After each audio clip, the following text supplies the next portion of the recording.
Bienvenue pour cette édition du 27 février 2024 sur Blaireau Fréquence Macronistan.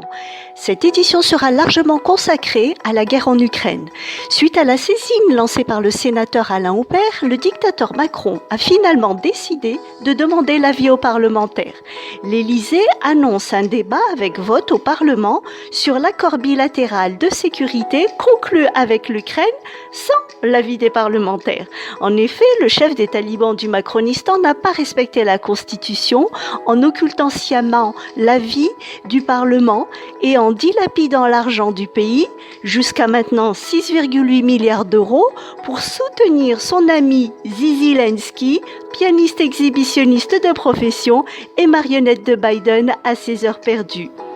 Le sénateur, éclairé et éclairant Alain Houpert, souligne également que depuis le 16 mars 2020, le dictateur Macron fait de la propagande de guerre, ce qui est interdit par l'article 20 du Pacte international relatif aux droits civils et politiques. On comprend alors la volonté de Macron de généraliser le SNU afin de recruter dans la population des gueux, les futurs soldats qui lui permettront de jouer à la guerre. Qui mieux que les mioches de gueux pour servir en première ligne de front comme chair à canon? En parallèle, la propagande pro-guerre s'intensifie. Après la chaîne LCI Intox qui désinforme 24 heures sur 24 sur le conflit russo-ukrainien, voici que la DGSI est mise à contribution. Nous l'avions déjà évoqué dans notre édition du 23 février. Une note de la DGSI signalait que les renseignements russes visaient à amplifier les fractures internes à la société française. La réalité est tout autre, comme nous le savons tous. L'acharnement des talibans du Macronistan sur les plus précaires et les plus fragiles pour protéger les super-profits de leurs amis les nantis n'est plus accepté, plus toléré par les gueux et même dénoncé par les spécialistes, tout domaine d'expertise confondu. La nouveauté maintenant, c'est que le dictateur Macron lui-même se lance dans la propagande, comme l'a souligné le sénateur Houpert sur son compte X. Le chef des talibans du Macronistan entame en effet sa première campagne de lavage de cerveau avec de très beaux mensonges, sans nul doute élaborés par la cellule Élysée-McKinsey. Premier mensonge, ce qui se joue, c'est notre sécurité comme Européens, c'est notre avenir. Non, monsieur Macron, ce qui se joue en ce moment, c'est une crise économique majeure liée au confinement et sanctions inutiles contre la Russie.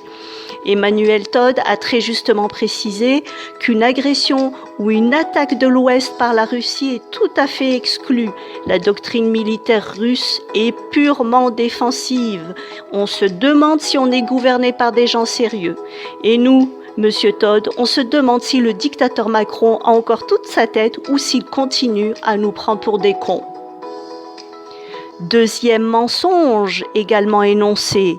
La Russie ne peut pas gagner. Là encore, comprenez que la Russie gagnera sur le front militaire comme elle a gagné sur le front de la géopolitique en Afrique. Le dictateur Macron a perdu de précieux alliés africains qui ont préféré s'allier à Poutine. Troisième mensonge, Macron a affirmé qu'il resterait aux côtés de l'Ukraine aussi longtemps que nécessaire et quoi que cela exige et qu'il n'exclut pas l'envoi de troupes au sol. Il n'est pas le seul à décider. Sans le Parlement, il n'est pas autorisé à faire ce qu'il veut et à nous entraîner dans une guerre.